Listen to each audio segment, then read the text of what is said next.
Yes, Russian economy is now in recession caused by several factors. It's like an imperfect storm when Russian economy is suffering from poor investment climate, lack of reforms, but also from a big shock to oil prices. And then the impact of lower oil prices is also reinforced by sanctions imposed by Americans and Europeans that cut Russian banks and corporates and the state from Western financial markets and did not allow Russia to mitigate, to buffer the shock.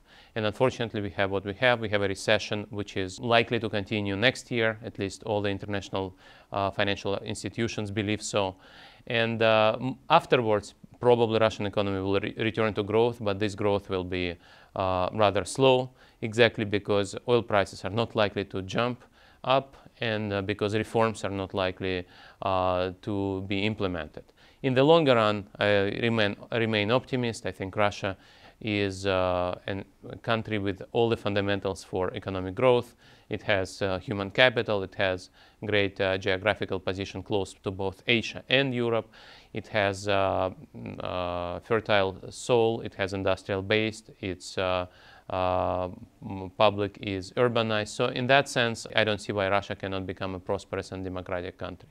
So I remain an optimist on Russia in the long run. I think we know that inequality is never good for political legitimacy, for sustainability of reforms, for support for the economic model. And in that sense, of course, it is actually a great problem that Russia does have the highest wealth concentration in the world. And indeed, Russian billionaires own more as a share of GDP than billionaires in any other country. Of course, it is a problem. I think if you want to explain it, I guess the main issue here is that Russia is rich in natural resources, which are in part owned by private individuals. It is also a problem that middle class is not emerging rapidly enough because Russia doesn't have the right institutions, has not concluded the reforms that would allow building new firms, growing mid-sized companies, and growing new industries.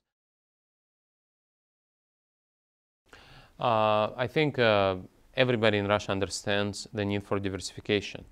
In principle, there is nothing wrong to have oil or other natural resources. There are many commodity exporters around the world, such as Norway, Australia, Canada, who prosper, for whom natural resources are a blessing rather than a curse. Also, US now produces more oil and more gas than Russia.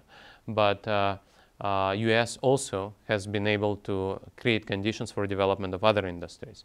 And Russia can go the very same way, creating right institutions, fighting corruption, fixing the judiciary system, developing the financial system that is conducive to growing new businesses. And indeed, given the high human capital that Russia has, given the potential for growing the service sector, I think we will see that happening at some point.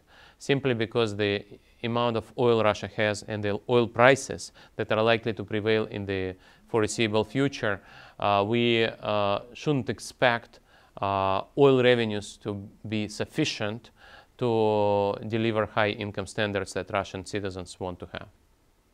I think the brain drain is a very serious risk. High-skilled labor force is now increasingly mobile, both internally and internationally. And we don't have good statistics, but anecdotal evidence suggests many high-skilled Russians are now leaving Russia. I would say that it is a problem in the short run. It's actually a big problem in the short run because these people could have done useful things within Russia. But on the other hand, in the long run, high-skilled people should be in places where they can apply their high skills more productively and develop their skills more productively.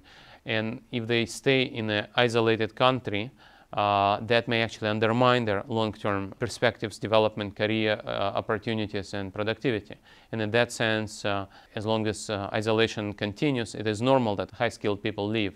And the good news is probably that at some point isolation will end and high-skilled individuals will come back and brain drain will be replaced by brain gain.